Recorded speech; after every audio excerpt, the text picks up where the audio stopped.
Would you be willing to trade all the days from this day to that for one chance, just one chance, to come back here and tell our enemies that they may take our lives, but they'll never take our freedom?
To Anti-Tyranny News Radio here on UCY.tv. Thank you for joining me this evening. We're going to dive into news. I've had a small hiatus here, and we'll get into some of what I've yet to cover on the broadcast that's happened in the past, week. Dealing with the inquiry about is there any Trump relation to Russia, dealing with Mueller, and also some of the leaks going on with that. Also going to kind of dive into the economy here a little bit, because I think there's opportunity out there in this, the way our economy is shifting and everything, where technology is also coming into play in that, the internet and all that. I really kind of want to get into that because I still see a lot of opportunity. It's something that you're going to have to navigate because it's a whole new era. It's something that's changing rapidly, and a lot of the people that did things the same for 30, 40 years are literally, they changed something, and 2 years later that little change they made is irrelevant. And now they're struggling to figure out what they aren't doing right. So we'll kind of get into that.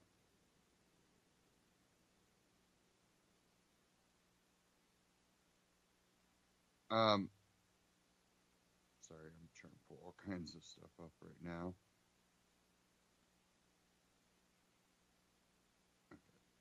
Okay. And even when it comes to mainstream media, we'll kind of get into how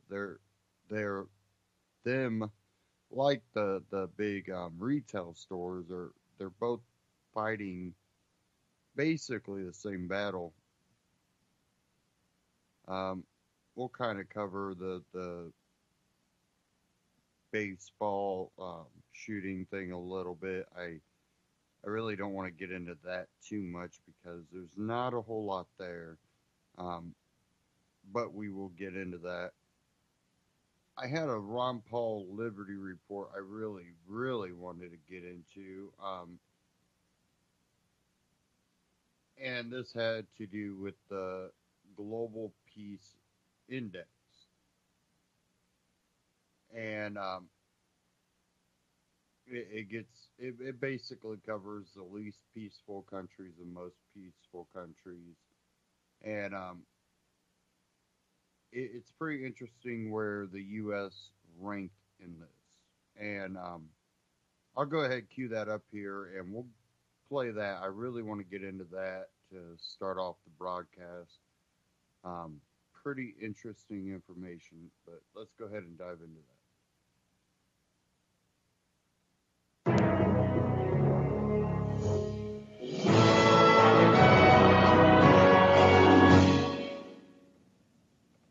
Hello, everybody. Thank you for tuning in to the Liberty Report. With me today is Daniel McAdams. And Daniel, good to see you. Good morning, Dr. Paul. Well, very good. We're going to be talking about foreign policy, believe it or not, today. Wow. We're going to talk about a peace index. And also, we're going to hear something from the Senator Rand Paul, because the vote is coming up today. And he was on the floor this morning, the Senate floor.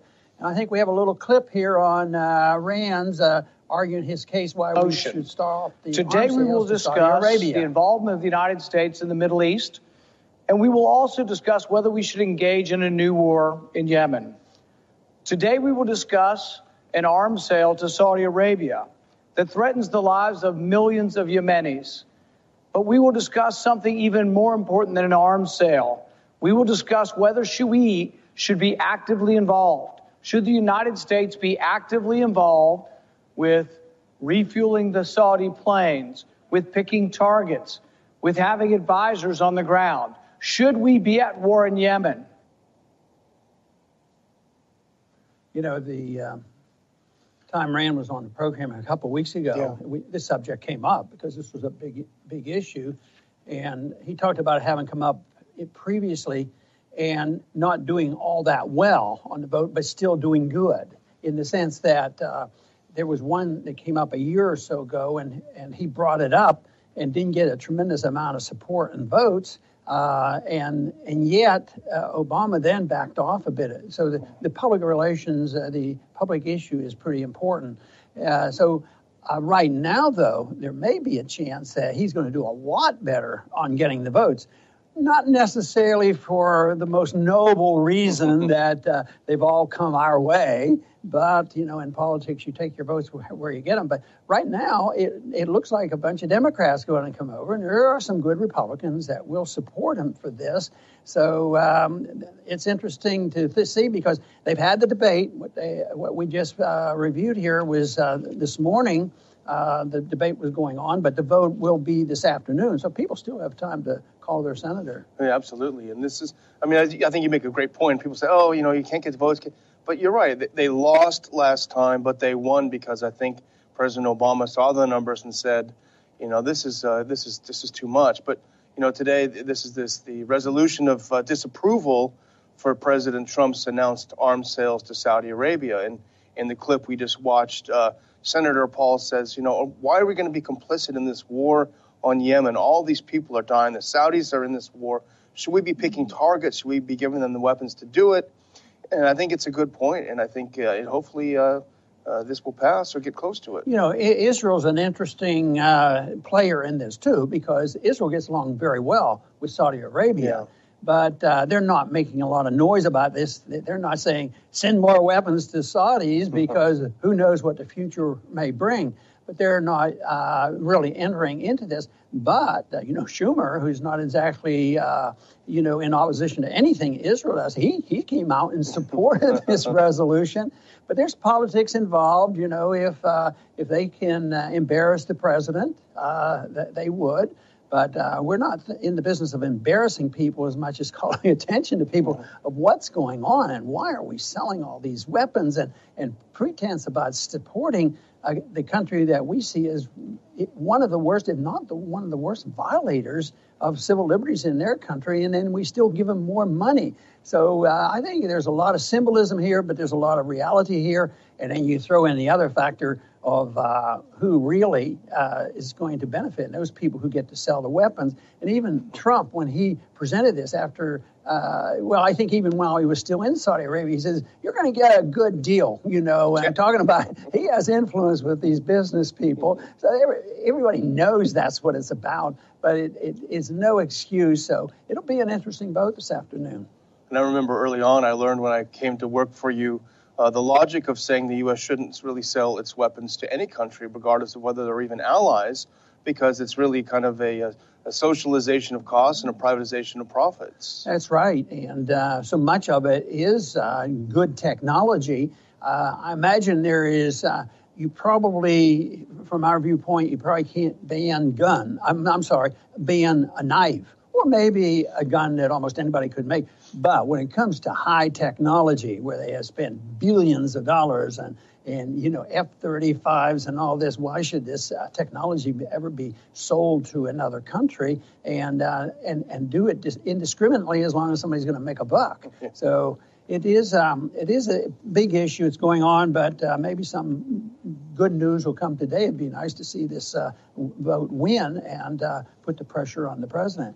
But, there was another thing that came up today under one of our favorite sites, Zero Hedge, and they had a report on the global peace index. And that sounds good. I hope we did well, but I was disappointed. we didn't do all that well. They measure the defense of peace in 164 countries, and we were down 114 or 114th on that list. So we're the lower the number the better. So we're not in the top 10. But they did list, an interesting point. They listed the bottom 10, and the factor that seemed to be prevalent in these of the 10 people who were less peaceful, 9 of them were countries that we were involved in regime change and bombing and killing and all this stuff. So they're less peaceful, because we've interfered. A lot of people wouldn't admit that, but of course I do now. And we worry a lot about blowback. I don't consider this whole thing blowback, but this has unintended consequences. There is less peace, when we throw ourselves around and get involved. And hardly would this be a demonstration that our foreign policy is healthy toward peace, and yet they use that argument all the time. We have to go over there, defend our Constitution, promote peace, and all this stuff, which is pure propaganda. And we do have the clip that we can show the map of these countries. It's the 10 least peaceful countries are on the right, and as you said, Dr. Paul, of those 10, 9 of them have one thing in common, which is that the U.S. has intervened on the pretext of helping them be more peaceful. It turns out it's had the opposite of effect. Every country except the Central African Republic are countries that we've tried to save, including Yemen, which we opened the show talking about, our alliance with the Saudis, who've been at war in Yemen since 2015. But you remember the rhetoric, first on Iraq. First it was the WMDs scaring people, but then to get some of the liberals on board, we're going to give them human rights and we're going to make it such a peaceful country, and here it is, yet again, Syria, Afghanistan, all places we've done regime change, and the result has been in Somalia, 1990s on. We started there in the 1990s. Our dictator was overthrown. We kept intervening, and it's still one of the least peaceful countries on earth. That's right. So hardly can anybody justify more of our foreign policy on the basis of peace. But, another scary part of this survey, this index, is that they don't measure anything that people do outside their own country. So this did not reflect any of our policy or killing and violence in all these countries. This was domestic. This was, our streets, the safety and peace and civil liberties, and they have the index that they worked up. And if they considered everything that we have done overseas and measure that as they move toward or away from peace, we could be very well at the bottom. And of course, the opposition would say, oh, no, we're promoting peace. We promote democracy, and this is why we're there. We are the policemen. We are the good people. So that would be very, very unfair. But when you look at the details, if anybody's honest with themselves, they'd have to realize that what we're doing is not promoting peace, because the more we do, the less peace there is. And the more we have to spend on saying that, we're providing peaceful conditions around the world. And, one of those I wouldn't mind mentioning just for a second, South Sudan, I think is a very important one, because And we saw it in Libya as well, but it's what I would call the weaponization of human rights. You remember in the 2000s, this big Save Darfur campaign, and especially a lot of the celebrities and people like that, a lot of people on the left, they got on board this humanitarian thing to split Sudan in half because South Sudan was under the thumb of the evil the evil government in Khartoum. So for human rights reasons, they had to split it. Well, the real reason, we've discussed it on the show too, was that all the oil is in the south, and that Sudan as a whole had signed a deal with China to help exploit those oil fields. So as soon as we split it up, the U.S. tried to go in. But look about the conditions now in South Sudan. As soon as they split, a civil war erupted, thousands and thousands of people killed. Where's Save Darfur now? Nobody cares about it. So it was not about human rights. It was about business interests, PR interests, and splitting the country up. And I think this happens in so many cases. People believe the propaganda. They don't try to look through it, whether it's war propaganda or peace propaganda. The results is the same. Now, if the argument holds up, which I believe we can defend this argument, that more we're involved over there, the worse the conditions get, instead of better. But the justification for us being over there is terrorism. The terrorists are coming. But the statistics don't bear this out. If this is part of the problem is our foreign policy, there was one statistic between 1990 and 2015 that is estimated, and it's hard to count them all because there's so many. They believe that our policies and our bombs and our drones and our wars have killed and led to the killing of 4 million Muslims. And that they can't be good. And they say, well, they were all terrorists. They were jihadists, and they weren't civilians. But we do know that there's a lot of civilians and children. And when I think of the justification given by Madeleine Albright, which we frequently mention, that she just blew it off, that 500,000 children died because of our bombing and our policy in Iraq. And she's, well, that's the price you have to pay. You have to pay the price. And you can see why people would become more militant. And then our responses, it's way out of proportion when you look at trying, Trump's big on this. We're going to stop him. We're not going to allow him to come in here, and we're going to ban travel. In the countries that he's banning, nobody's ever come from one of those countries. Most of the people who have committed domestic terrorism against us, the large number were born here, or got here legally. It has nothing to do, with illegal immigration, or does it have anything to do with the fact that they come here just to kill us? That isn't the case. It's much bigger than that. Not that there isn't some truth to what they say about why people are radical and why it's evil and vicious to kill innocent people on purpose, why it might not be related to some religious beliefs. That's all true. But I see that as a secondary, as a symptom of a policy that incites people. I think the perfect example of that would be us putting in Mossadegh in Iran. Yeah. And having that, smoldering there for decades until they take up the hostages, and there's this American Iranian, arguments going on again. So it lasts for a long time. But I think there's a lot of misinformation that we have a policy, we do these things, these countries become less peaceful, and unfortunately we become less peaceful too, because I think that our ranking dropped more than anybody else did, this particular year. And somebody said, well, it's still 114. Oh, that's horrible. I'd like to be in the top 10 is what I would like. Our goal should be in the top of the list for promoting peace and prosperity, because that's what we should be involved in. But that's not likely to happen unless we decide that the neocons shouldn't be promoting our they shouldn't be promoting our foreign policy. I think there should be different motivations. Exactly. You mentioned earlier, all of these people can't be terrorists that are killed, and I've seen it elsewhere. But I'm in the middle of watching this film that I recommend, National Bird. It's about our drone program and really the harm it does to the psyche of these people, even though they're not in the battlefield. But one of the statistics that the film pointed out, and I've seen it elsewhere, is 9 times out of 10, the person killed is not the target. So only one person out of every 10 persons that killed was the target of the strike. He may be in a car with his family, with his cohorts, what have you, and they're all wiped out. So that's not a very good statistic when you're concerned about whether you're going to start radicalizing people or you're going to have blowback, or what else.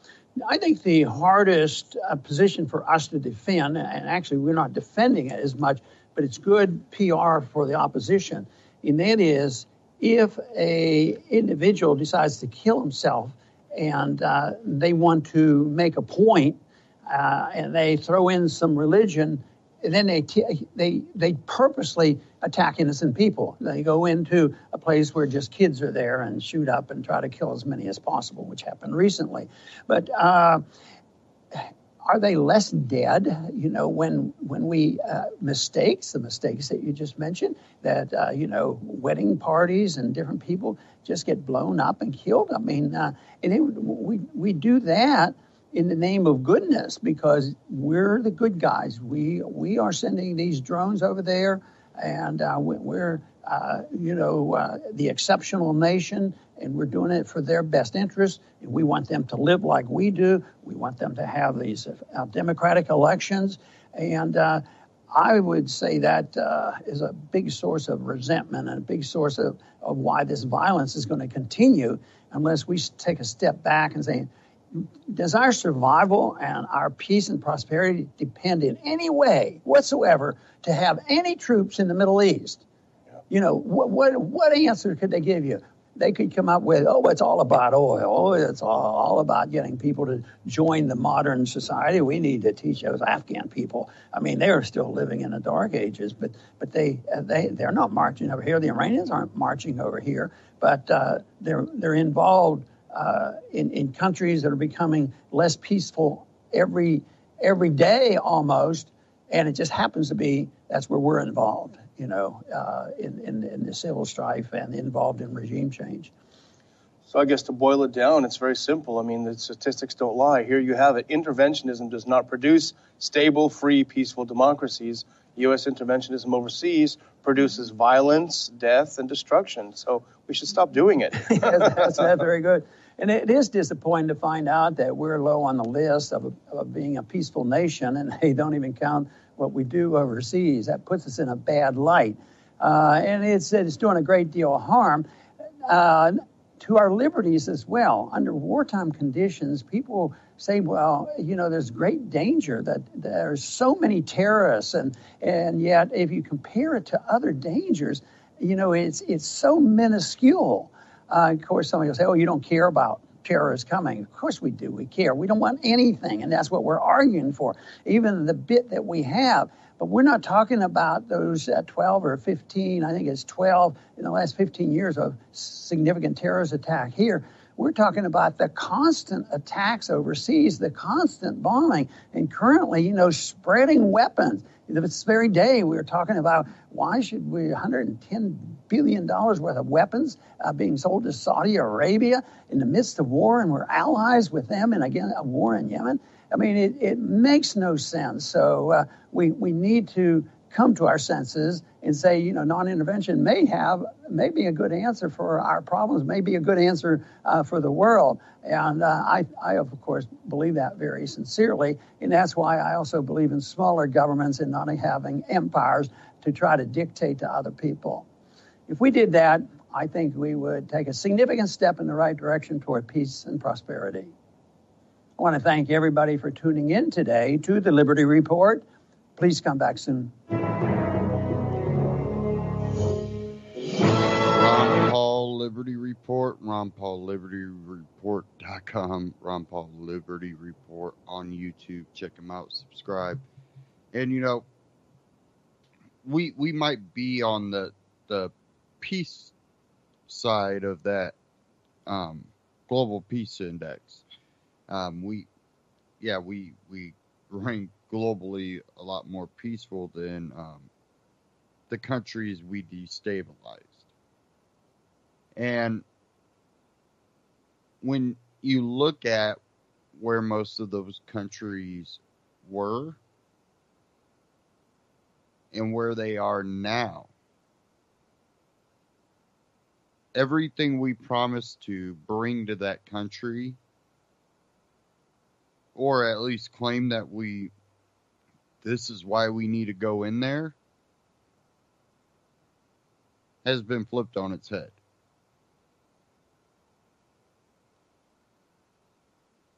Because we destabilized the country.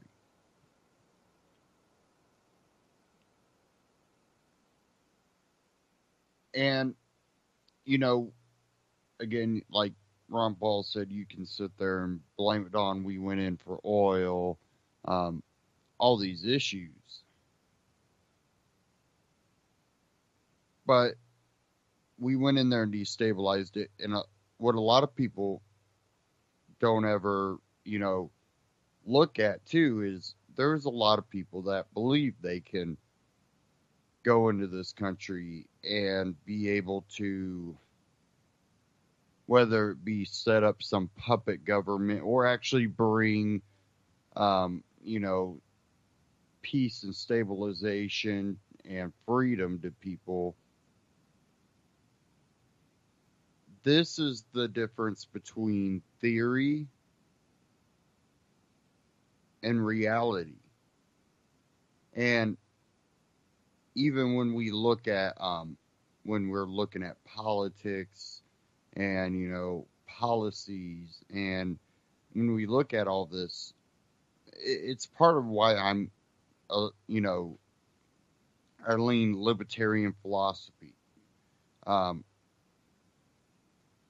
Because I do have an understanding, how things, you would expect them to go and how they actually go. Because people are individuals. And, one way that can be proven in, today's society is you can take a group of people. They listen to the same music. They like going, to the same type of clubs.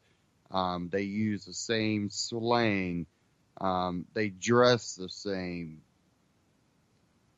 And when you start asking them really specific questions on what they personally believe, there will be a lot of similar answers. And those will be things that are currently in the media cycle, in the celebrity talking about cycle. But then when you get onto issues that aren't really being, brought up in today's, society, that's when you start seeing the independent thought. When they're not being spoon-fed what they should believe, they actually start, independently thinking about issues.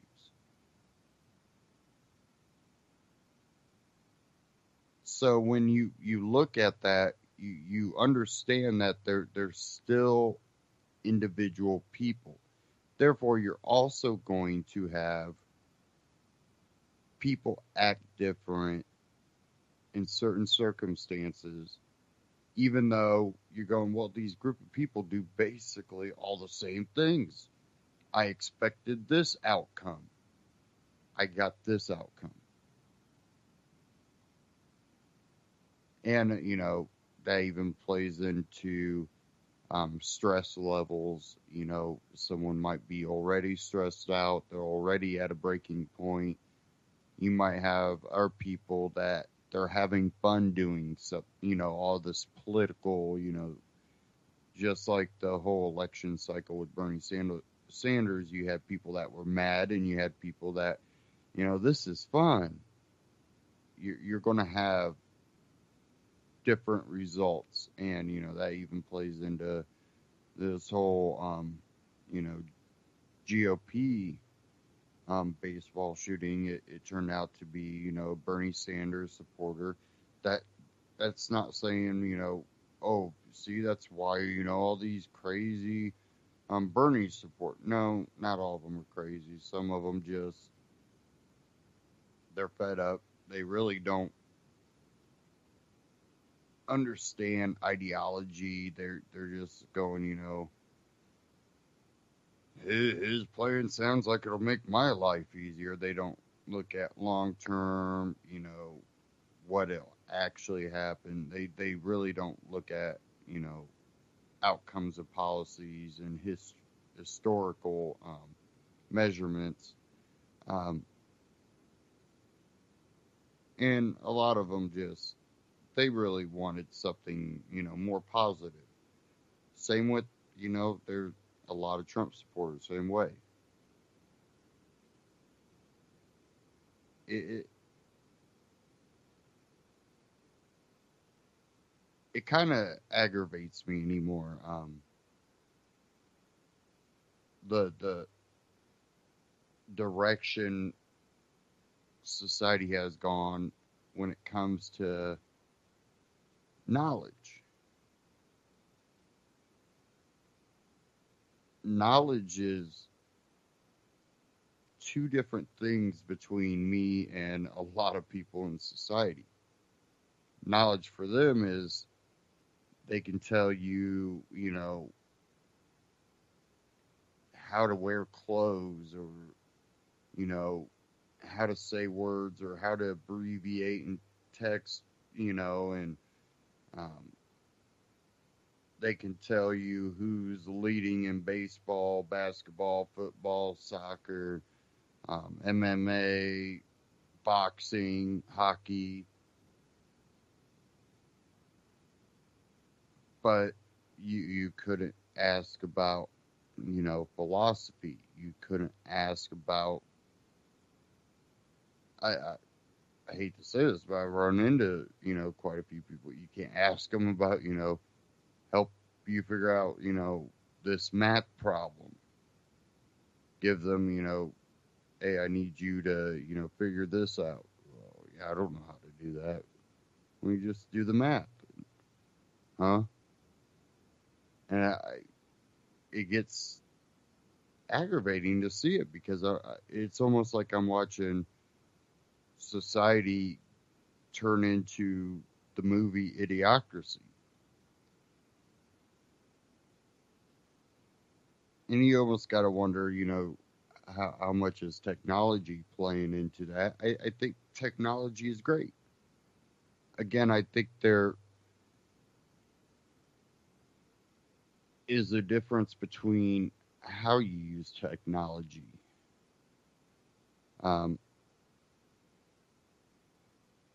I try to use technology as a tool.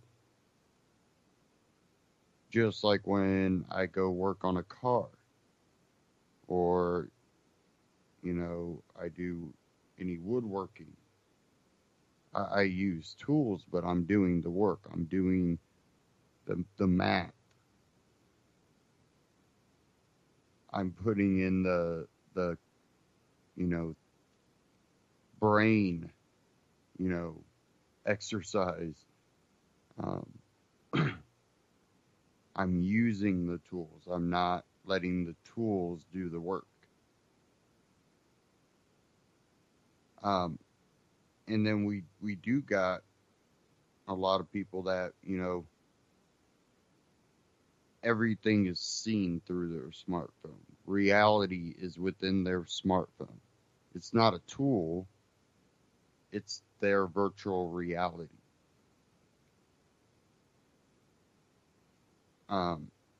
Everything they do, every step they take is documented. And I'm not talking documented in the sense that, it's tracking them. No, they post it. They post every feeling they have. They post everywhere they go. Shoot, they post just sitting at the house, bored. Think I'm going to go out and mow the lawn. Sitting down for a lunch. Like, okay. Interesting. What what do you, should I like that comment? Should I comment, what are you having? Like, how do you interact with that? Because that became, part of their life, and then they wonder why their relationship falls apart. Well, maybe because that guy felt that everything he does is broadcasted to the world, and maybe he doesn't, appreciate that, and that taking it that you probably talk to Facebook more than you do to him about the issues.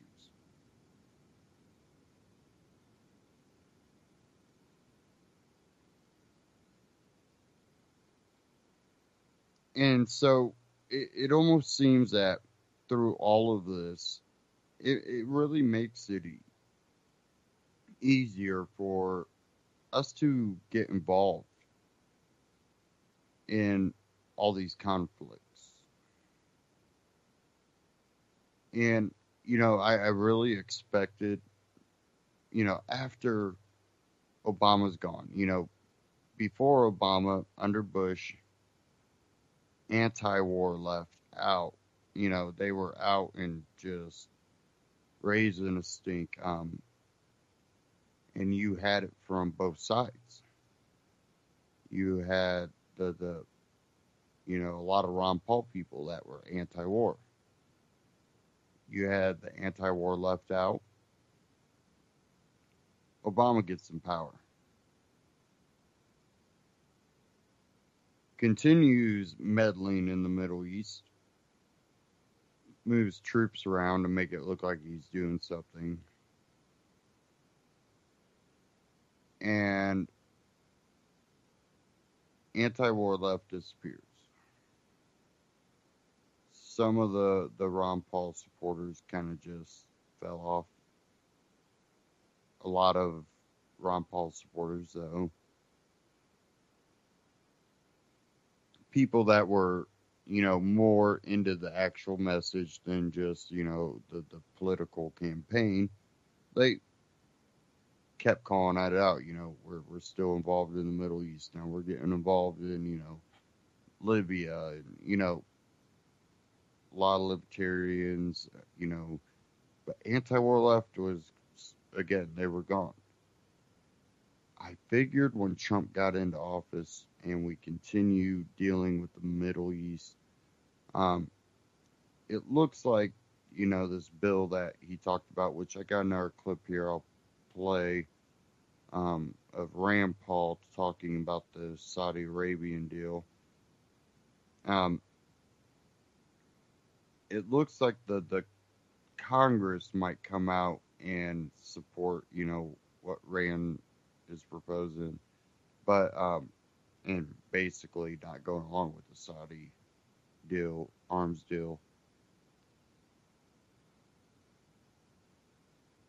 But the anti-war left movement still hasn't been activated. It's almost like they're focused on anti-Russia. Trump's in with Russia, not even dealing with, Clinton's being involved in Russia. Come on. One thing Trump said that's, true. You got to look at all the connections that, there's a lot of connections there. Part of, trying to restart the relations with Russia, we're trying to get some more business flowing here. That kind of, I believe, probably fell in part to siding with EU, the possible, shut off of any movement of oil into Syria, and, it's a whole mess over there. Why we're sitting here going, hey, we're not, what the hell are you doing? But the anti-war left really is not activated, and I was really surprised. I thought, the moment he does anything, siding with anybody over in the Middle East, it's over. They're going to come out and,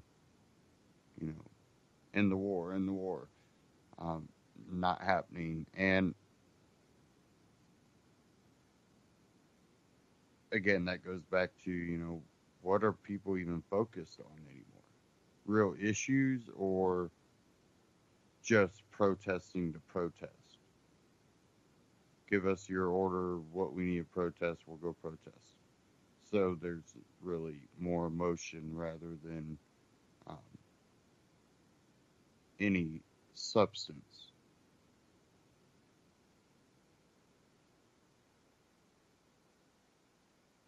I want to, again, I had this clip here, and this was Rand Paul, and this is on blocking indefinite detention and the Saudi arms cells.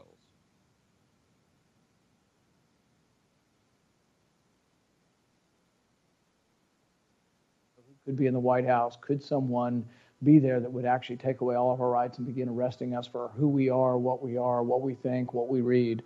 And so I consider this to be one of the most important pieces of legislation that we'll put forward.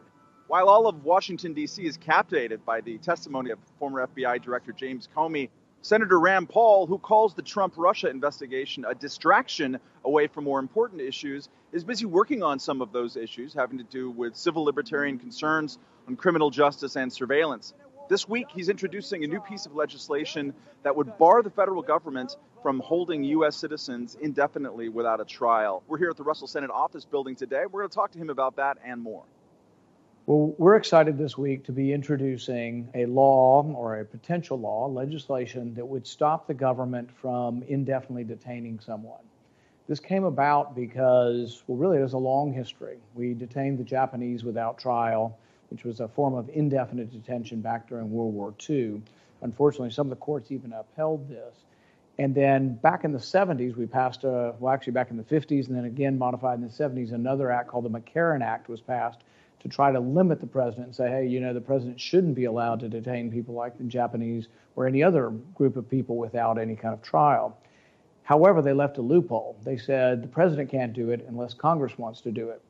And so along comes another law a few years ago, 2011, the National Defense Authorization Act, the NDAA, and in it, it had language that said, because we're so fearful of being attacked by terrorists, we're going to set up this provision where we could hold people without a trial.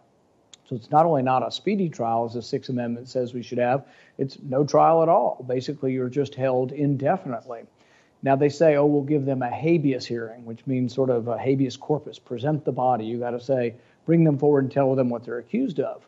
But as I always remind my colleagues, that's the beginning of jurisprudence. That's not the end.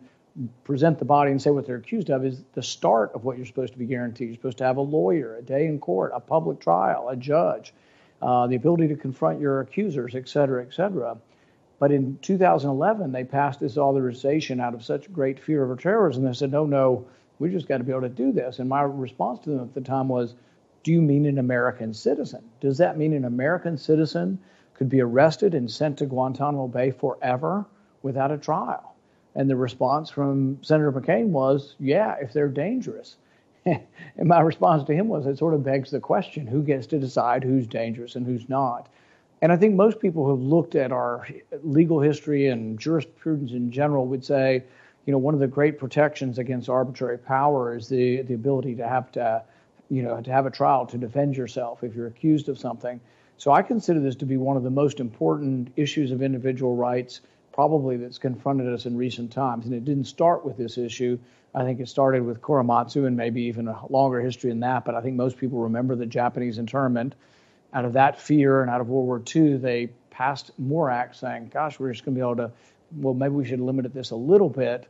But I think we're at the point where we need more. So our legislation would say that neither the president or Congress can indefinitely detain someone without a trial, without the protections of the Constitution. And I think this is an important thing for us to bring up. We've had a couple of votes on it. About 2 or 3 years ago, we had a vote in the Senate, and it actually passed with 67 votes. But if you watch Washington, the main thing to know about Washington is it's not always what it appears. It went to the conference committee. So if the Senate has one version, the House has another version, it goes to conference committee, and mysteriously it disappeared. Even though we were able to get 67 votes not to detain American citizens, to guarantee that you have a trial, it was stripped out. And I'll never forget President Obama's response. He signed the legislation. He ran with some sort of intent of saying he was for civil liberties. And some of the things he said when he ran, I think I admired. But then he signed it, and he said, well, not to worry. You can trust me. I will never use it. And kind of remind me of Madison's admonition. He said, that you can't rely on government to be comprised of angels, basically. The rules, the chains of the Constitution are to make sure nobody can have so much power. And it really isn't about you. It's about the next guy or the next woman who could be worse and more authoritarian. So I consider this to be very, very important because you never know who's next. You never know who could be in the White House. Could someone be there that would actually take away all of our rights and begin arresting us for who we are, what we think, what we read. And so I consider this to be one of the most important pieces of legislation that we'll put forward, and it's to prevent indefinite detention without a trial. How would you assess the kind of the political climate for that right now? I'm thinking of Theresa May a couple of days ago said that, we should probably trade civil liberties to be more safe in the wake of terrorism. I think the current administration here shares some kind of feelings with Theresa May. Do you feel like you're in a better place? We are in a better place to react to terrorism this way and to be cognizant of constitutional liberties in 2017 than we were in 2013? I think your point is well made, that the fear of terrorism grows with each attack, and there's always people wanting to trade their liberty for security. And so I'm not saying it's necessarily better than it was a couple of years ago. It may be worse. I do think, though, that some of the things on surveillance in general may be leaning our way because some of the surveillance may have been used by the previous administration for political purposes on the current administration. That may well help us in maybe trying to reform things like FISA and the 702, the backdoor searches where all Americans' records or many Americans' records can be looked at without a warrant. There may be some benefit because of sort of the partisan squabbling over that. On this particular issue, I think there always are people that feel, they say, gosh, we've got to be safe. But then when you kind of remind them, we are talking about something fairly important here. And you remind them of what happened to the Japanese. What happened to the Japanese is a powerful historical story that still attaches. And you talk to people in California and the representatives from California, it's a very, very strong sort of pull. I think the current Senator Feinstein, I think, was old enough to actually remember some of that as a child. And do we have the momentum to be able to do it? I don't know. I think it's so important that whether we can win or not, it's worth discussing, and it's worth trying to bring up to get those who are concerned with civil liberties, to get them motivated to call, write, get online, write stories about it, because even though it's not been used, it's an incredibly dangerous power to allow the government have the power to indefinitely detain you without a trial. On the surveillance thing and in the current political climate, did you see Lindsey Graham's quote from, I think, 2 days ago that he's now suddenly interested about 702 in a way that he hadn't been before? I agree. And I've talked to other people on the intelligence committees, and typically those who are on the intelligence committees are rubber stampers of the intelligence community. They're not at all skeptical of power, other than a few exceptions. So I think the fact that we have Lindsey Graham now saying that, he might consider that you have to get a warrant to look at information of Americans. And that's the idea that's floating around. It's a very simple one. Any database that has Americans in, if you want to type an American's name in, get a warrant. And a lot of people say, how could we ever catch terrorists? You need to realize that even when you have to get a warrant, most warrants are issued. Think of in D.C. tonight, if there's somebody that is inside their house, but their neighbor says they went in 4 hours ago and someone says they think they saw them raping someone down the street. How often do you think a judge says no to a warrant? Almost never. So, judges are fairly compliant, and we kind of want them to, but we still want it to be separated such that there's someone who isn't in the pursuit of the chase, doesn't know the people involved, doesn't know the color of their skin, their race, anything about them. You want an objective individual, to make those decisions. And then the Sixth Amendment talks about, speedy trial, right to trial, et cetera. The interesting thing about the Sixth Amendment, and this is something we've gotten quite involved with as well, is the story of Khalif Browder really shook me. He was a young 16-year-old that was accused of stealing a knapsack and spent 3 years in Rikers Island, 2 years in solitary confinement. And every time I think about it, I'm horrified. 2 years in solitary confinement with no trial. So the Sixth Amendment says you get a speedy trial. We're working on that issue from a couple of angles. One is that bail, and I've started talking with Senator Harris, Kamala Harris from California, about this. He had a $3,000 bail. So a lot of people can afford a $3,000 bail. In fact, many people will say, well, I'm not leaving my kid in jail with $3,000. But what if you have no money? Absolutely no money. Bail is supposed to be about your risk of fleeing, but it's also supposed to be individualized. It's different for a billionaire than it is for somebody that's a greeter at Walmart. There's a difference in circumstances about what is the deterrence to flight. But for him, it was permanent incarceration. He was beaten and all kinds of things happened to him. He tried to kill himself in prison. It must have been a horrific experience, and then ultimately he did commit suicide.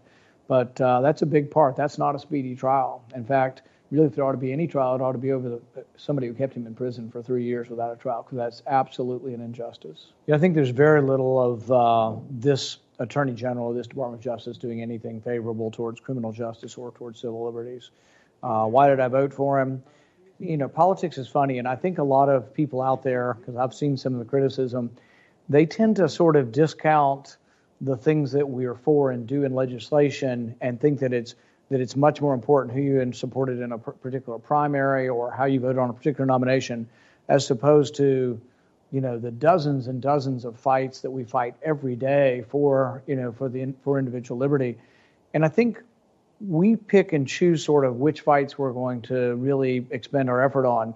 So, for example, I expended a lot of effort, and in fact, I think I did have some impact in blocking John Bolton and Elliot Abrams from being at the State Department.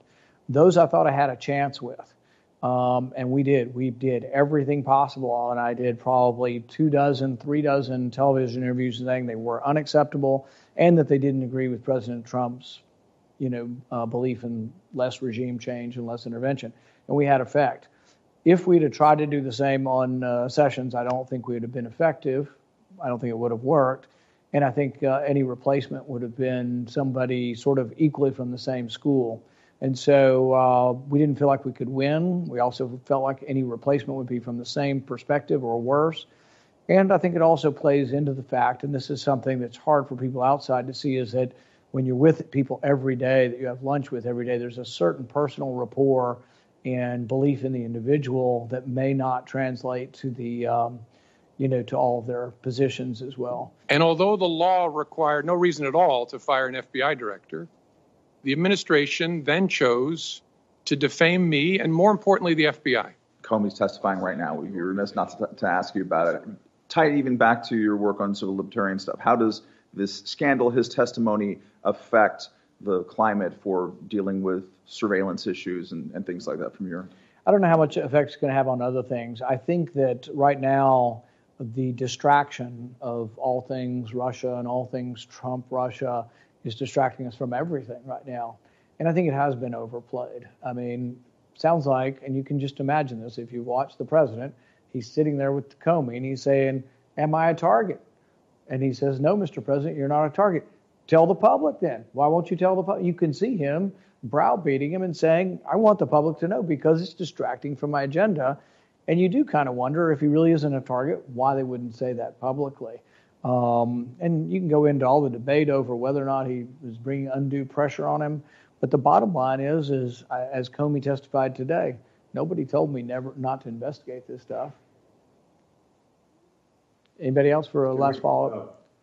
So why are we selling arms to the Saudis? Can we stop this?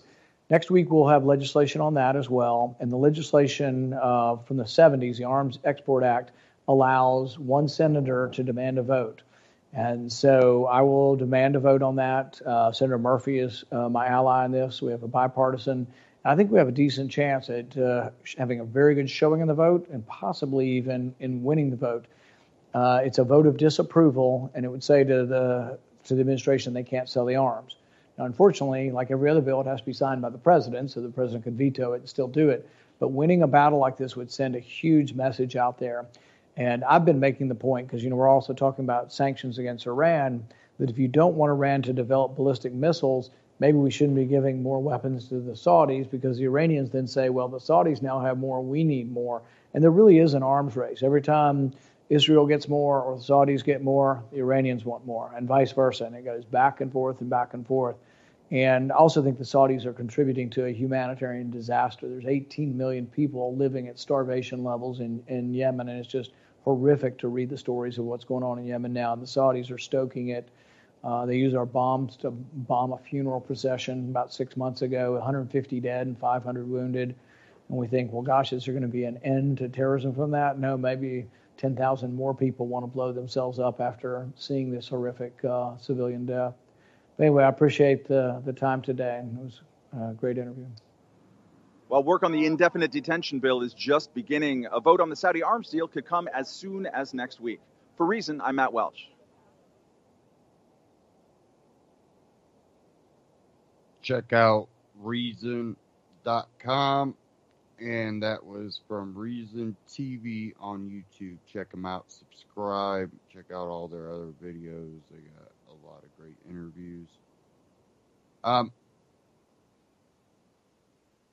Now with the whole Saudi thing and Yemen thing, you're talking about a problem that has been going on for a while, but it's always stoked even more and more when you do have Saudi Arabia just really just bombing whoever and whatever and whenever. This becomes something that, you know, they're fulfilling that type of a prophecy where, hey, look, there's terrorism. Oh, there's some a small group of crazies.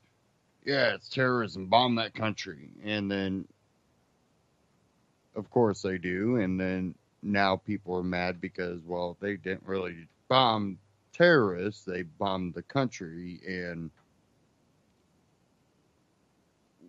we're dealing with the same issue. Europe's dealing with the same issue. We tend to be dealing in different, you know, ways. Europe is taking, you know, a lot of immigrants in, knowing that ISIS had come out and said, hey, you know, we're going to use the immigration thing and we're going to get our people in there. And then we will rain terror down on Europe. And, you know, that's basically, not word for word, but basically what these terrorists said they were going to do. And now Europe's dealing from it because Europe want to be so inclusive. And it's really dangerous to be inclusive with the countries that you're raining terror. You might not think it is terror. You might think it is fighting terrorism. But for the people that they were in a, you know, at least halfway stable, you know, environment, whether it be Libya, Iraq, Syria, and now they have no home. The father can't feed the kids, can't protect the wife, can't protect his family. And now you literally have a whole bunch of angry people running around raining terror because their life has basically been destroyed. And, you know, there's a lot of people out there, even experts, so-called experts, that go, you know, that's why we got to let them in. We got to show them how great our country is. Well, that might work for some people. They might come in and go, oh, you know, well, no, I'm allowed to open a business. But you also have other people that lost their whole family. You have people that their ideology and their religion, their belief in their view of their religion in a radical belief in their religion won't allow them to look at it that way. You also might have people that come in that go, that's what you did to my home, while you get to live like this. And they never get past that part. So that was a, good intentions or not, that's something that should have been known, should have been explained. But of course, they're not going to tell you that. They're not going to tell you that this is going to possibly increase terrorist attack on their own soil. But we need to steadfast through it. Because what society is going to go, oh yeah, bring that here. We want some of that. Hey, our little town wants some terrorism over here. Bring some of that over here. No, they have to sell it is look at the people that truly do want a good life and are trying to find, they want to immigrate here. They might have a little bit of like, kind of rather my country to become as successful and not become, rubble or terrorist haven. Because that plays into, our humanity. Because you want the kid to have a, place where he can be safer.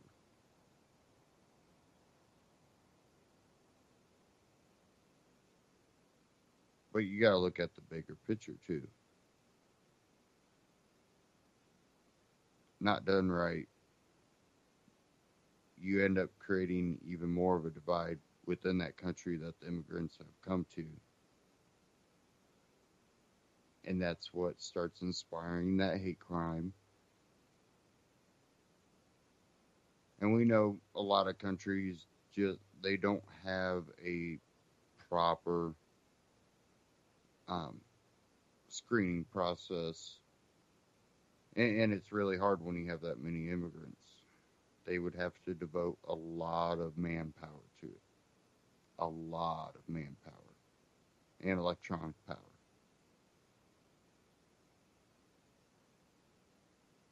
And I don't think really many countries have that capability.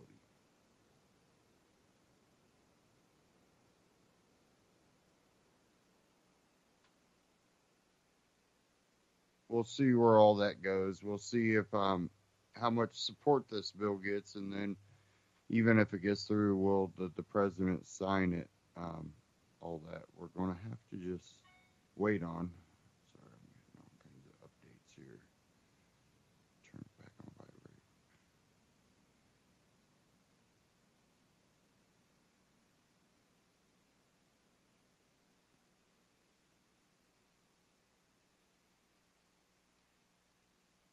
Okay.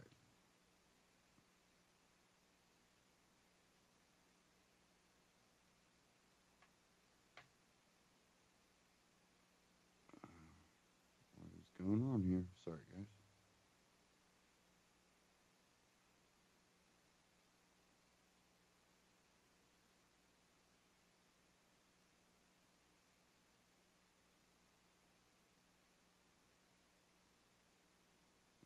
What's going on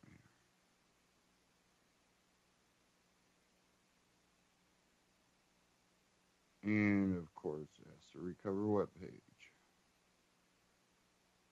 I think it's all these ads on all these websites. If you've noticed, a lot of websites are putting up a lot of ads trying to cover operating costs. It's kind of getting a little bit too much for the browser to handle multiple pages, ads constantly reloading.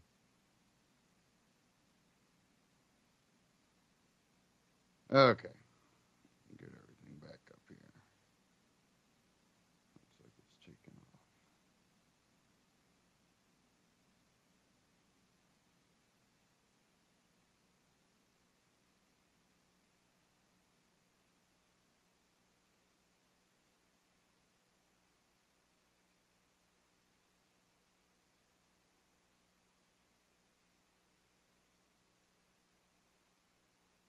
Okay, here we go. Now, many of you, have looked in and kind of followed Bilderberger Group and Bohemian Grove, and you really should. A lot of people go, oh, that's for conspiracy theorists. No, a lot of these powerful people meet at all these meetings. This is where things are talked about. They used to be extremely secretive. Now they're a little bit more out and open because they've been exposed so long that now, people follow and know where they're going to be, and, it's all put together. There's some, people from the inside that eventually kind of leaked a lot of the information.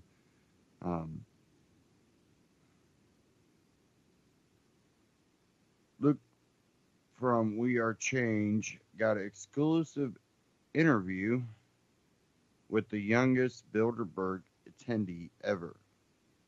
And I wanted to play this. And we'll get into that. And then we do need to dive into some more news here. We'll get to all that after this clip here. Bilderbergers respond, and how does it work with their world domination plan? We confirmed it. That's it. It's official. Yeah.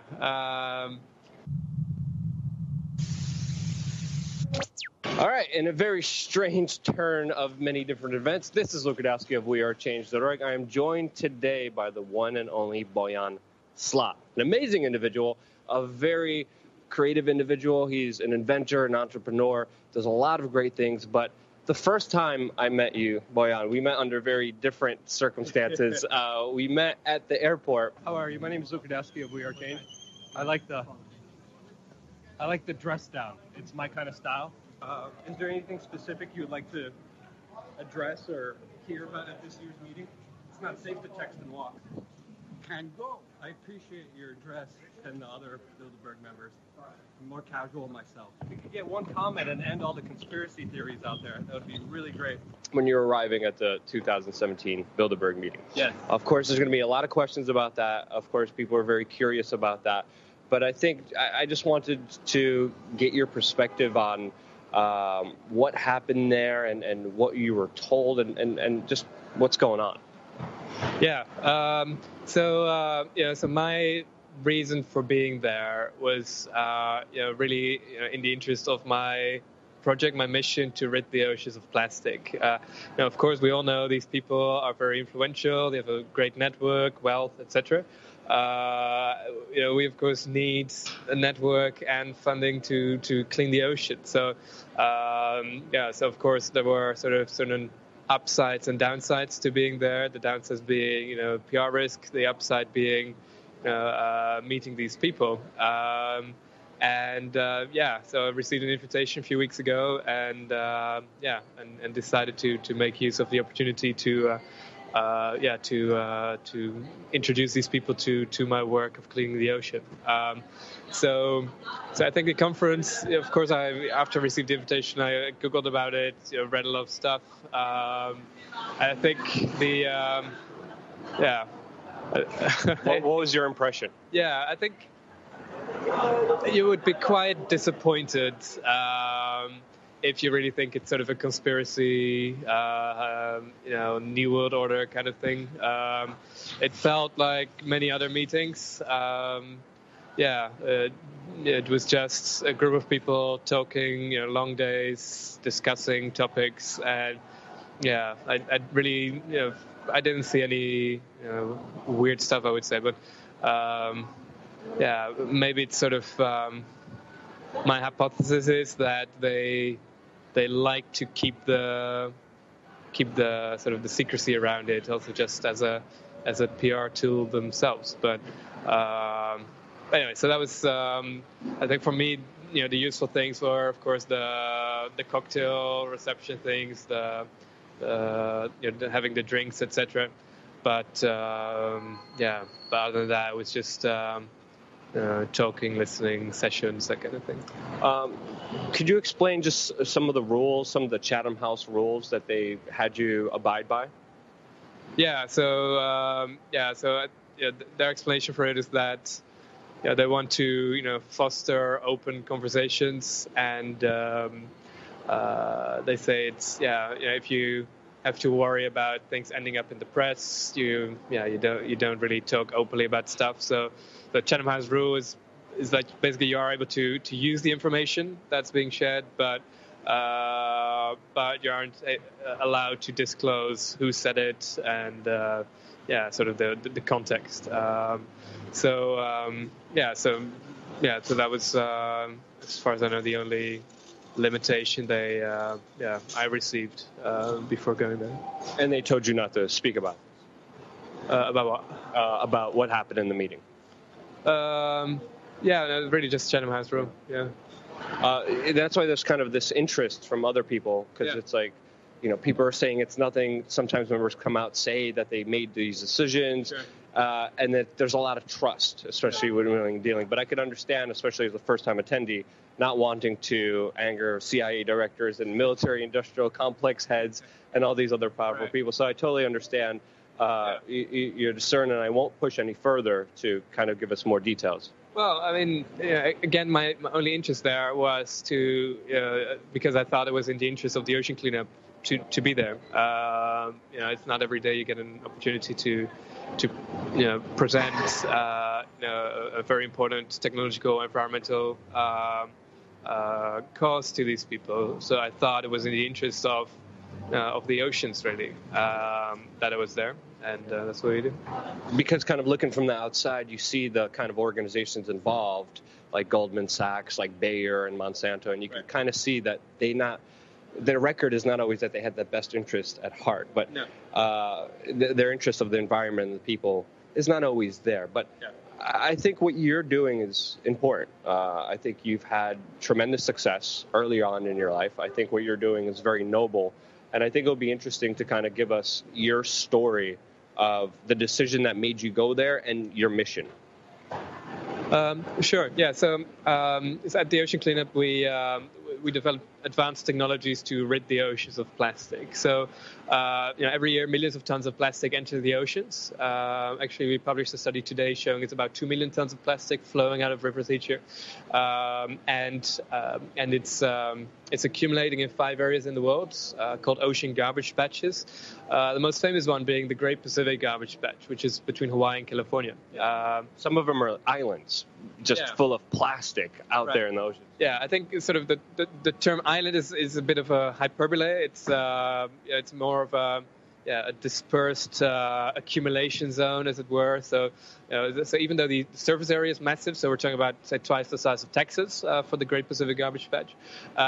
It's not like you can walk on it. It's you're talking about a few hundred kilos every square kilometer, which is it's a crazy amount. It's about 10,000 times more than naturally occurring sea life, and of course it's doing all these problems in terms of economic damage, health impact entering in the fish we eat, and also in terms of the environment, 200 species being threatened by it. So so it's a big problem, and on one side we need to make sure no more plastic enters the ocean. On the other side, we need to clean up what's already out there. And that's where my starting point was. I was 16 years old. I was diving in Greece, saw more plastic bags than fish, and I thought, well, why don't we clean this up? And I quickly realized that the ocean is quite big, and it would take a lot of time with boats and nets to actually clean it up, tens of thousands of years actually. And actually, this plastic moves around, so it doesn't stay in one spot. So I thought, well, why go through the ocean if the ocean can also go through you? So what I invented is a passive system, which is comprised out of sort of a fleet of very long floating barriers in a U shape, which float around, and instead of going after the plastic, they intercept the plastic as it travels through the ocean. And the thing is that the deeper you go in the ocean, the slower the current gets. So what we do is we attach a sort of a large surface area, sort of a large drogue, a large anchor, at a depth of about 600 meters, which creates enough drag for the system to be slowed down just enough so that the system moves slower than the plastic and therefore collects the plastic. And we now have been able to show that with a fleet of such systems, we can clean up this Great Pacific Garbage Patch, or half of it, in just 5 years' time. So it all started, very much, as a high school science project with 300 euros of pocket money. But then it sort of went viral thanks to the power of the internet a few years ago. Was being shared millions of times, and that then allowed me to raise the initial capital through crowdfunding. So we raised $2.2 million with crowdfunding, and now we just raised an additional 21 million to actually build the first system. So over the past 2 years, we've done the reconnaissance of the patch. So we crossed it with 30 boats at the same time. We crossed it with an airplane. We've done the scale model testing. We've deployed a prototype.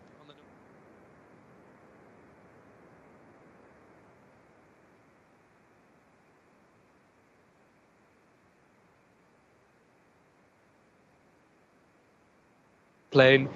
We've done the scale model testing. We've deployed a prototype on the North Sea, and now we're ready to really do the first one, which is expected to be deployed from San Francisco early next year. I think this is the most fascinating part.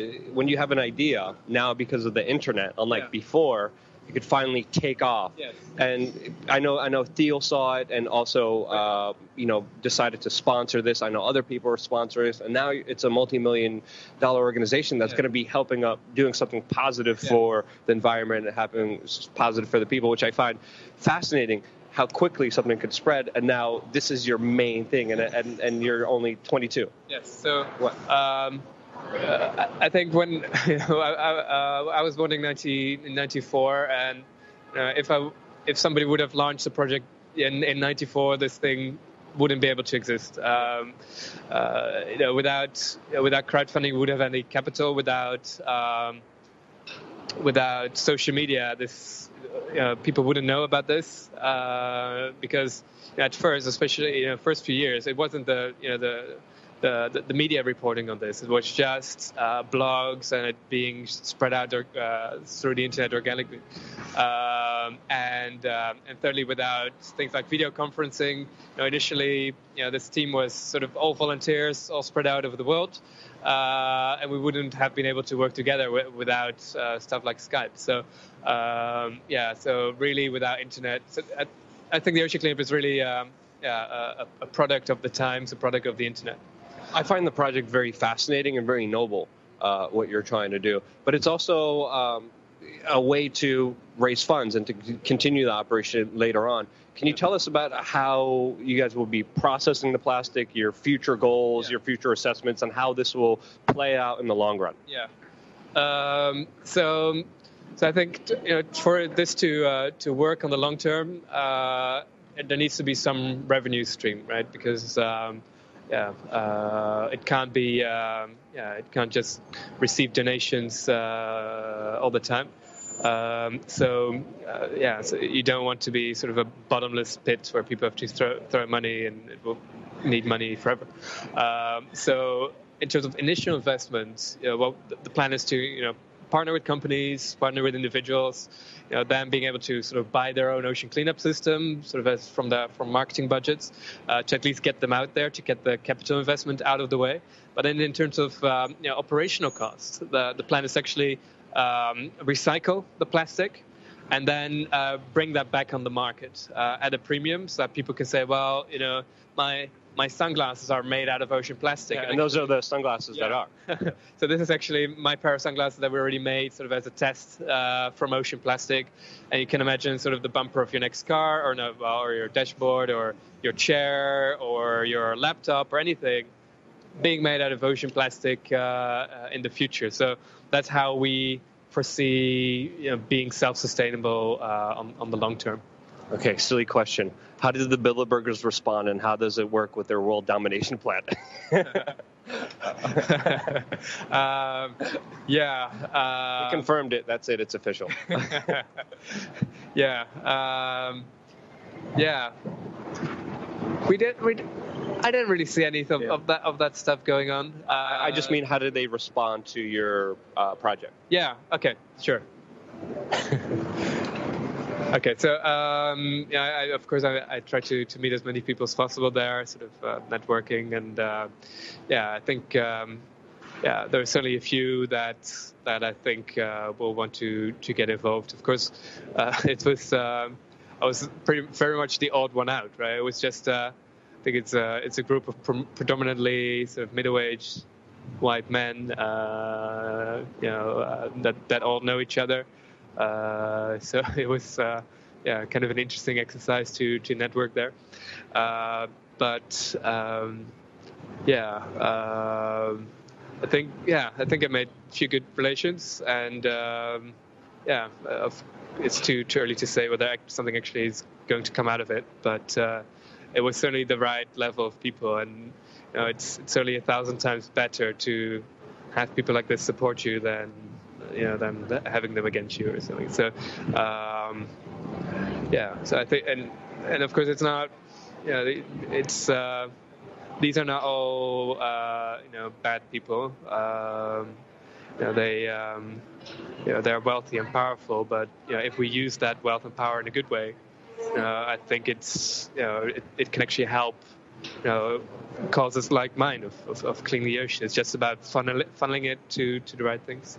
Mm-hmm. And I find it fascinating that you were there. I find your story just in general, from doing something as a teenager and now actually making a big impact because of the internet, because of your idea, fascinating in itself. So you definitely have a very rising career, a lot of great things ahead of you.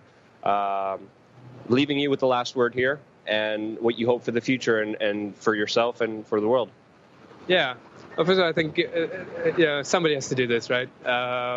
When I started, nobody else did it, so I thought I should do this. So I don't think it's a very noble thing. It's just something we as a society have to solve. But in general, I think to solve the problems of these days, it's really about converting a civilization that we created in the last century into one that will still be around in the next century. That's very loud. Yeah, it's okay. The mics are professional. Okay, mics, wonderful. So I think to solve these problems, I think it's a lot more about, or it's a lot less about sort of trying to fight against the things that we don't agree with. It's much more about supporting the things that we do agree with, and making that grow. I think eventually it's an arms race between good technologies and bad technologies. Take for example energy. There are incredibly bright people working on how to make hydraulic fracturing and hydrocarbon extraction even cheaper, even more efficient. And on the other side, there are people working on making solar energy, wind energy cheaper, more efficient. I think eventually the side where most smart people are working on is the side that will win. And so I think there's it's a responsibility of the smart people in the world, of the engineers, of the scientists, to work on the things that are right. So I think activism in this century won't be a classic sort of protesting marches, that kind of thing that we saw a lot in the past few decades. I think it will be more entrepreneurship. It's not about fighting that you don't agree with, but actually creating what you want to see the world to be. And I hope the Ocean Clip can be a symbol for that. That we use technology to solve a big society problem. Thank you so much for the on-the-record and off-the-record meeting we had. I really appreciate it. Thank you for wanting to have a dialogue. I think what you're doing is fascinating, and I wish you the best of luck with it. The link to Boyan's website will be in the description below. Definitely check him out. Definitely up and coming. I'm really interested to see the project take off, and hopefully I'll be there too when the first ship sails. Yeah, definitely. We Are Change, wearechange.org, We Are Change on YouTube. Check them out. Subscribe. Now, you know, when you think of Bilderberg, you do definitely think of the military-industrial complex, world bankers, but again, you also have a lot of the heads of a lot of tech companies and things like that too that might be interested in things like this. So who could blame them for attending? Now, there's a lot of people that are going to look at this and go, that's just money I got to spend. Military industrial complex probably not really going to see that as their go-to project to get involved in. So we'll see if he actually gets anything out of that. But his ideas and things like that are pretty well thought out. I'm someone that I'm an outdoors person. I don't believe in, this whole big climate thing and, Americans got to do all this work to get their, shit together and blah, blah, blah. Why, a lot of these companies and the people that, are pushing this, investing heavily in this, they're also involved in the countries that pollute heavily and don't really care if they go along with it. Something that we should look at.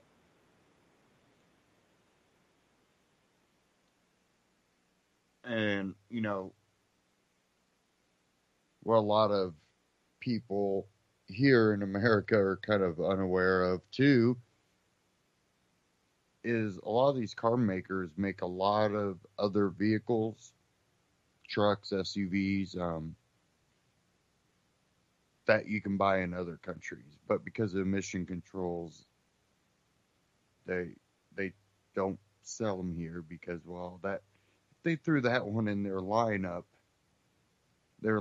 wouldn't pass the emissions control. So we got to put a whole bunch of energy, savers in our lineup. So then,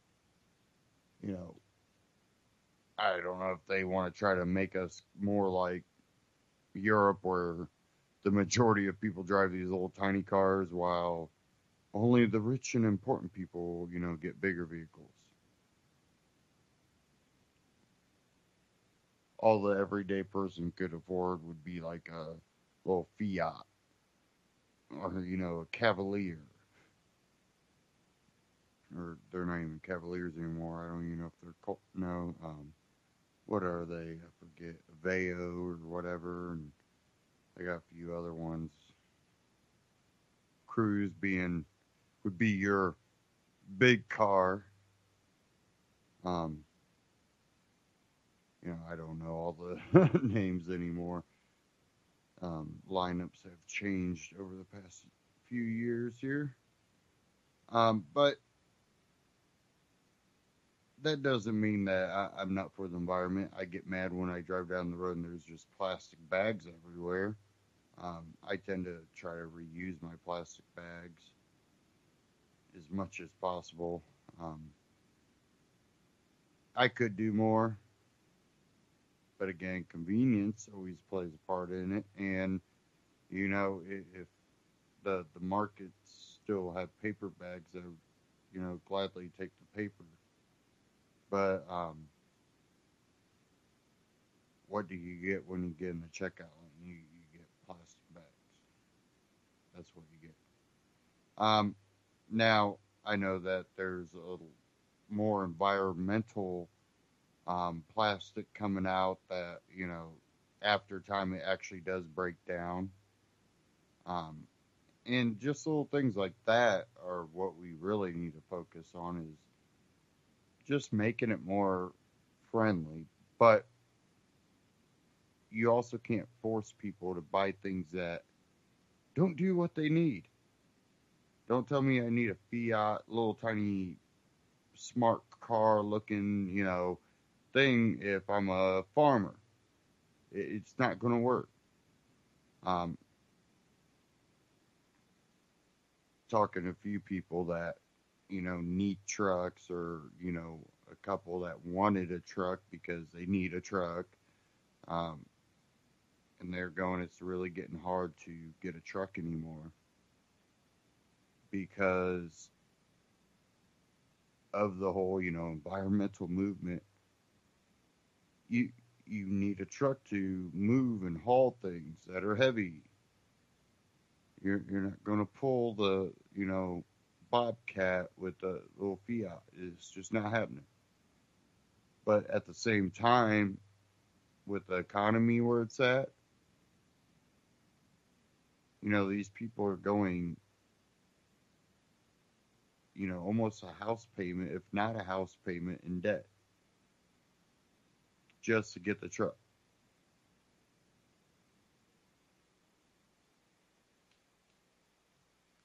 One guy I know, he needs to upgrade his truck. It's just so high mileage and it's breaking down more and more. But he doesn't make enough money to be able to afford a new truck payment. And a lot of the trucks he's looking at already got 250,000 miles on them. And they're still, right on the edge of his price range.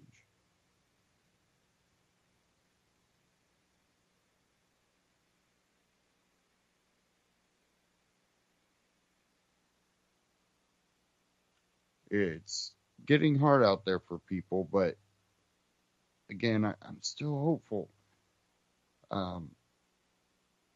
I think the American people will figure it out. Definitely the generation in there, I probably go late 20s, early 30s to, their 50s, I think is one of the generations that they're the ones really putting in a lot of hard work. Not saying that the younger generation isn't. A lot of them are very technical. They're good at, getting the apps to work and, inventing things where it could be beneficial or fun or, both. But at the end of the day, stuff still has to be built. Your that AC that's keeping you cool while you're coming up with that app needs to be fixed when it breaks down. That building you're in still needs to be able to be built. And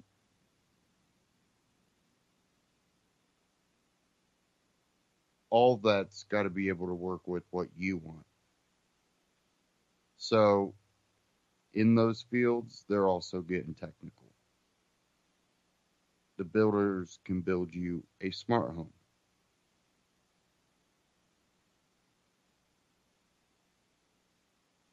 They can wire everything up for you.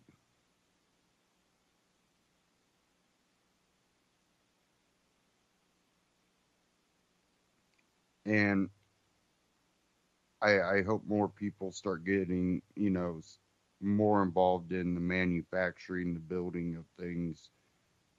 There's a lot of people that go, America's done with that. We're done with that. We're going to go to technical economy. Everything's going to be digital.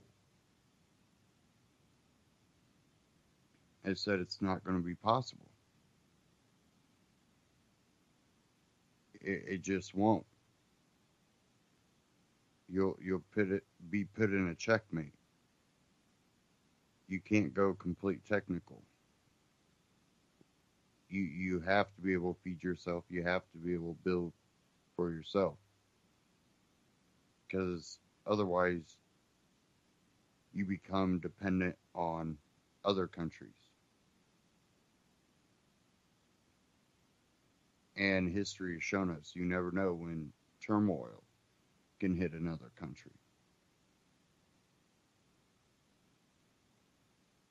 Again, people are individuals. You might think you'll get one result after doing something, you might get the other. And a lot of these companies are already starting to deal with that. Things that okay for them to do here, they kind of looked at the law and it was kind of broad and thought they could get away with it over in those other countries, and now they're having to deal with consequences from it.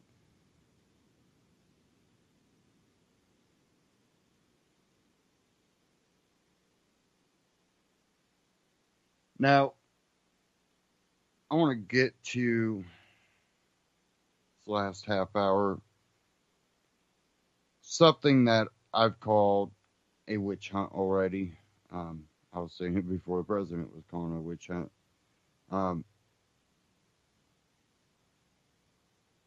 Something I believe is a witch hunt for the simple fact that with all the leaks coming out, if there was actually evidence of something, it would have been exposed.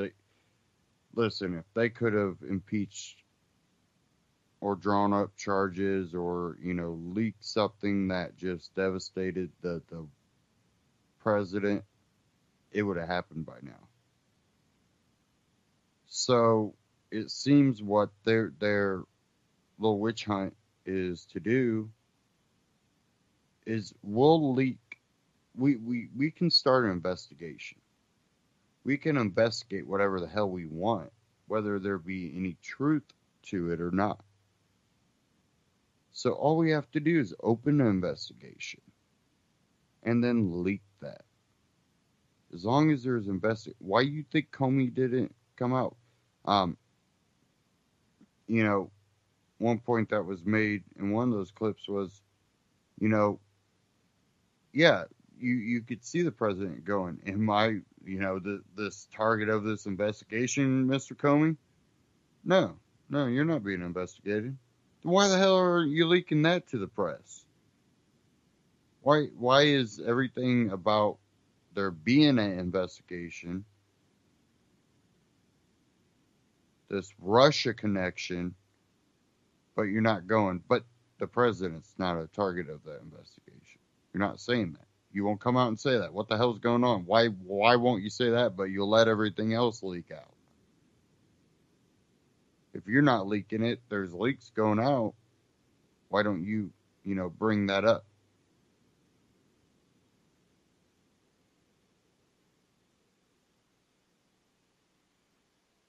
So, yeah, you could see the president doing that.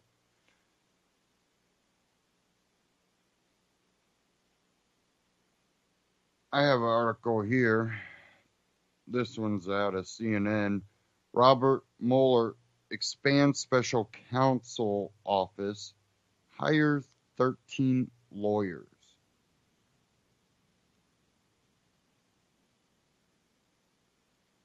Says here, special counsel Robert Mueller, and special counsels are very dangerous. I just want to point that out.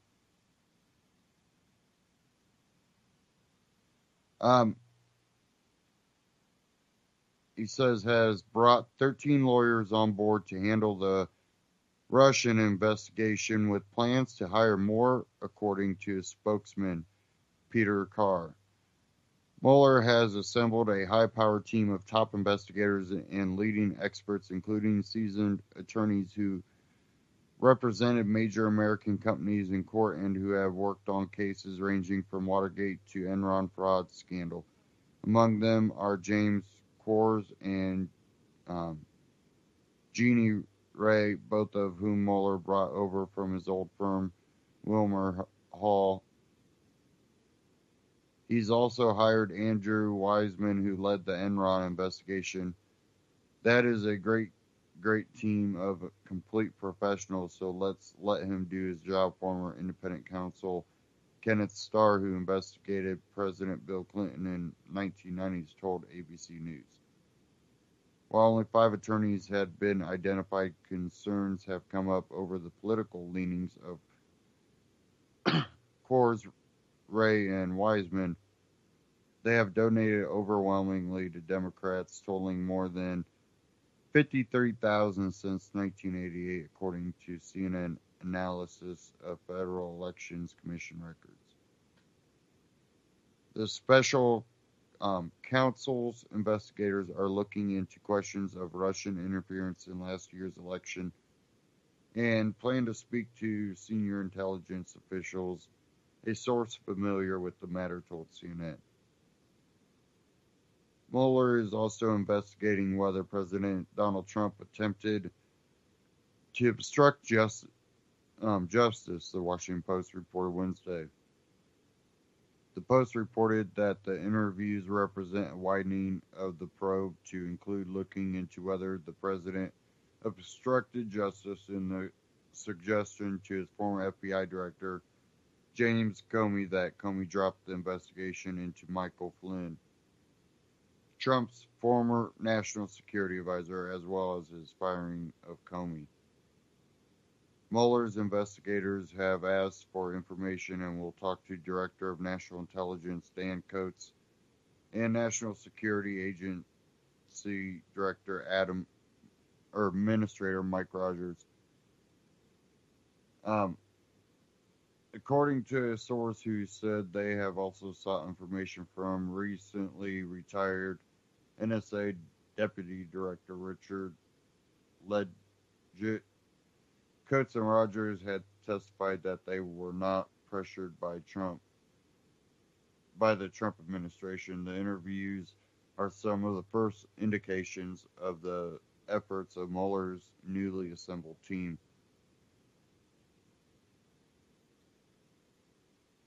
Ultimately, it would be up to Mueller to decide whether there is enough evidence to recommend pursuing charges on any part of the investigation. Law enforcement sources tell CNN that the special counsel is gathering information considering whether there is evidence to launch a full-scale obstruction investigation.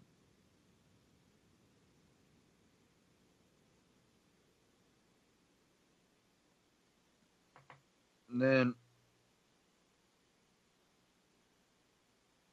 I have an article here.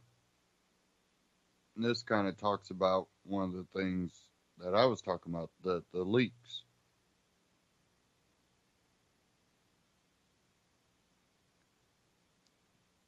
Trump allies on the offensive against Mueller. President Trump's legal team and political allies have launched a preemptive strike against special counsel Robert Mueller. Trump's backers are furious about a story that appeared Wednesday in the Washington Post.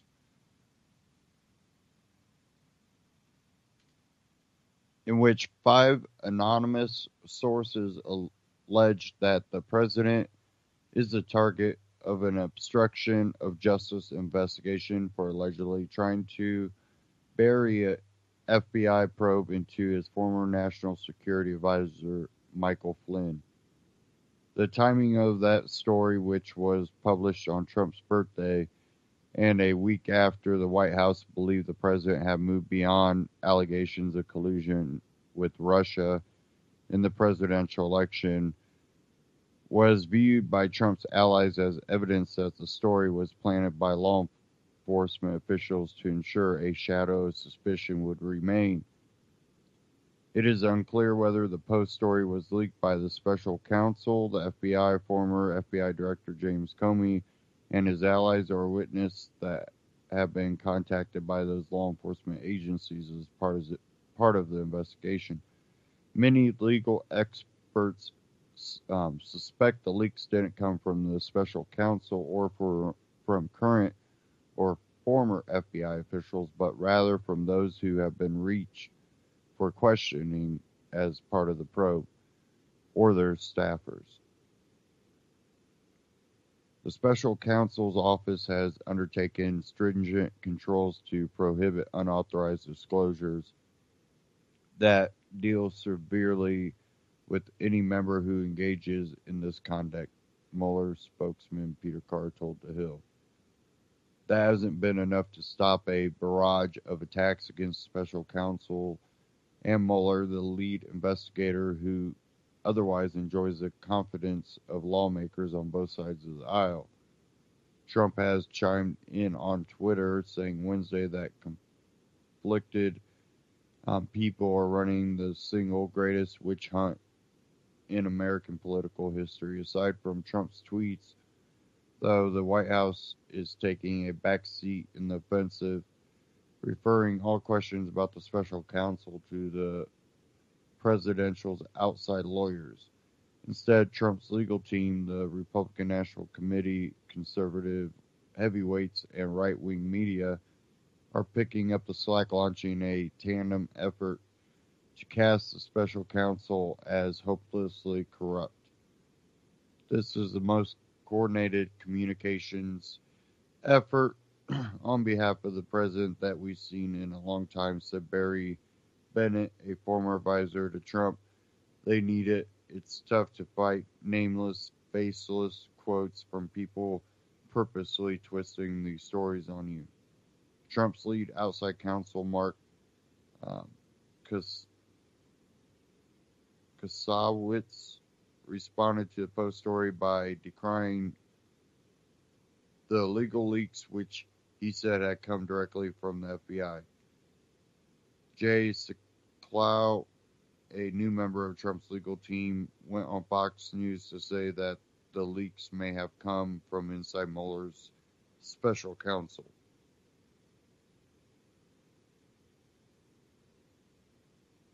Sekulow asked why I'm probably butchering his name, asked why the FBI is not sending agents to people's houses to put an end to it.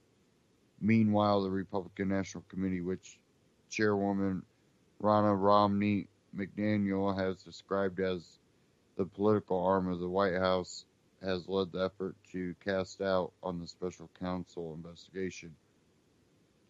The RNC's rapid response team sent out a flurry of emails to reporters on Thursday highlighting comments from legal experts who said there is no case for obstruction of justice. They also circulated talking points for surrogates to respond specifically to the Post story.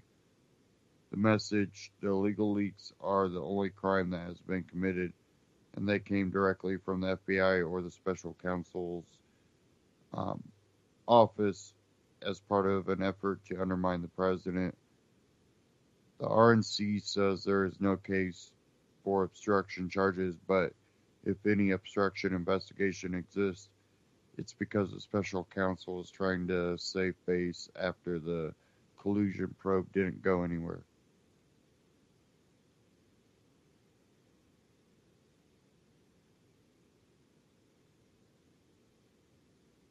Sorry, my throat was getting a little dry.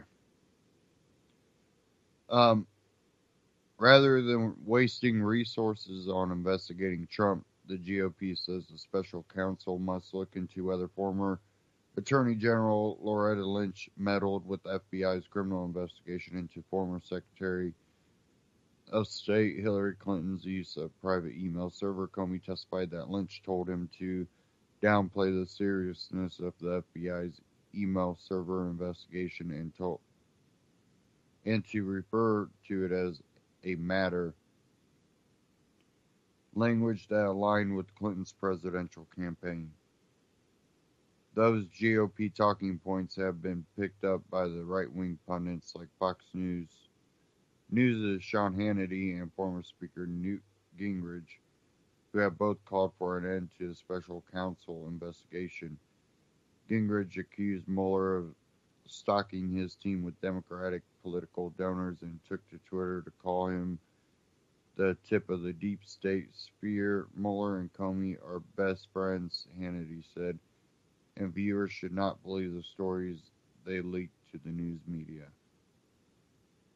These special counsels have a way of going off the rails, Representative Trent Franks told The Hill, and the ostensible purpose of the special counsel has now been essentially vitiated, and everybody knows that, and so they've got to try to find something to do. In this case, it was almost an intent from the beginning to try to create something out of nothing, and it doesn't work in physics, but in politics it seems to be pretty effective. Legal experts are alarmed by the leaks. Leaks by any investigation are deplorable and raise questions as to whether there is an agenda. Former Attorney General Bill Barr told The Hill. but most doubt the leaks are illegal. Rather, Trump's critics are accusing the administration's allies of muddying the waters in an effort to tarnish the special counsel's investigation. In a series of tweets, Joyce White Vance, who worked as a U.S. attorney in the Obama administration, said, "Not every piece of information that comes to light during an investigation is a leak. Witnesses, even those subpoenaed by the grand jury, can talk about being summoned and even the substance of their testimony," she said. This is one of the most common ways news of the existence of an investigation becomes public. Leaks are harmful and often illegal, but don't confuse lawful disclosure with illegal leaking. Trump's allies are undertaking a risky strategy by attacking Mueller 1 year into an FBI investigation, said Bill Jeffries, a prominent Washington criminal lawyer who was on the defense team for I. Lewis Scooter Libby leak case during the George W. Bush administration. There's no question these leaks give ammunition to critics to question the credibility and nonpartisan nature of the special counsel, Jeffrey said. But I do wonder why they've adopted the strategy of attacking Mueller, who I know to be a straight shooter. He's made no findings, and if they're confident he's going to clear Trump in all of this, I think it'd be better just push him to bring a speedy end to it all.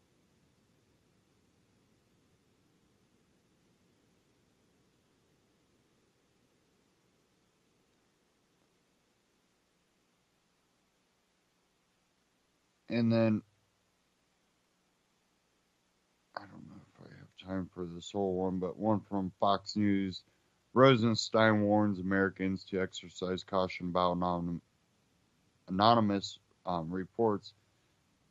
I'll try to read this as fast as I can here. Deputy Attorney General Rod Rosenstein said Thursday evening that Americans should exercise caution before believing anonymously sourced reports in apparent reference to ongoing leaks surrounding the investigation into alleged connections between Russian officials and President Trump's campaign. Americans should exercise caution before accepting as true any stories attributed to anonymous officials, Rosenstein said in a statement, particularly when they do not identify the country, let alone the branch or agency of the government with which alleged sources supposedly are affiliated. Though Rosenstein's statement did not reference the Russian investigation specifically, it was released hours after Washington Post reported that Special Counsel Robert Mueller is investigating Jared Kushner, Trump's senior advisor and son-in-law, over his finances and business dealings. White House senior advisor Jared Kushner says here, Peter Carr, a spokesman for Mueller, did not comment on the Post report when reached by Fox News, but did say that the special counsel's office has undertaken stringent controls to prohibit unauthorized disclosures that deal severely with any member who engages in this conduct. Trump and his supporters have repeatedly complained about leaked reports about the progress of Mueller's investigation, many of which have appeared in either the Post or the New York Times. On Wednesday, the Post reported that Mueller was examining whether Trump has tried to obstruct justice and was seeking interviews with 3 administration officials, Dan Coats, Michael Rogers, and Richard Leggett. Mark Corallo, a spokesman for Trump's personal lawyer, responded Wednesday evening to the Post report by saying the FBI leak of information regarding the president is outrageous, inexcusable, and illegal. The Post report cited anonymous sources who were briefed on requests made by investigators it was not immediately clear whether the FBI was the source of the information.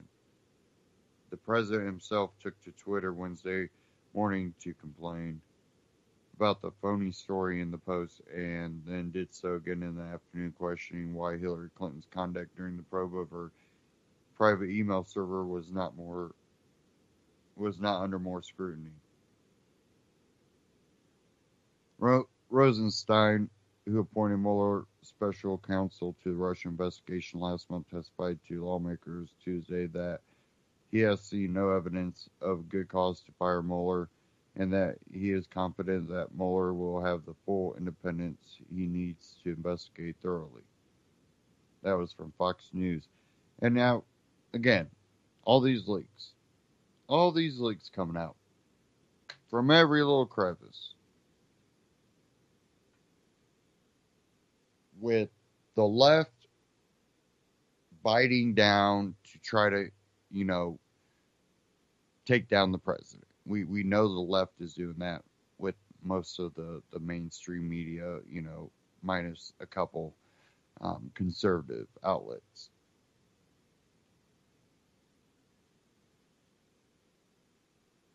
If there was evidence, it would have been dug up. Believe me, it would have been dug up. They keep suggesting without any evidence.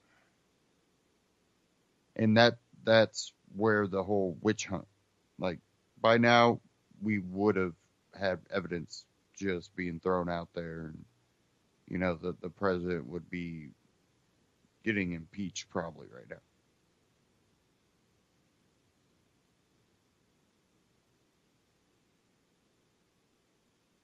But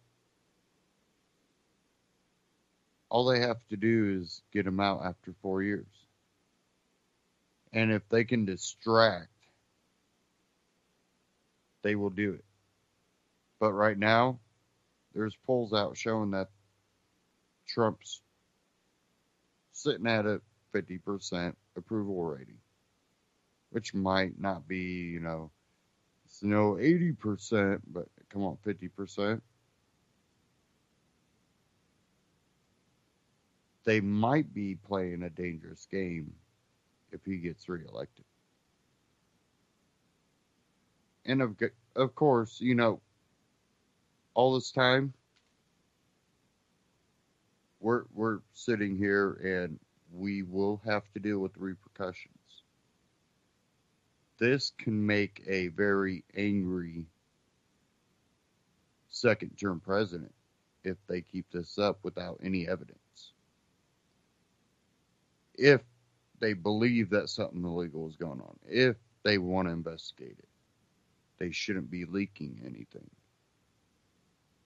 Don't give him a position where, if there isn't any evidence, that he comes out victorious and revengeful. And again, that goes back to, allowing laws to be passed to punish those that have done wrong, but the laws are written in a way that takes away from, yours and mine when it comes to our rights.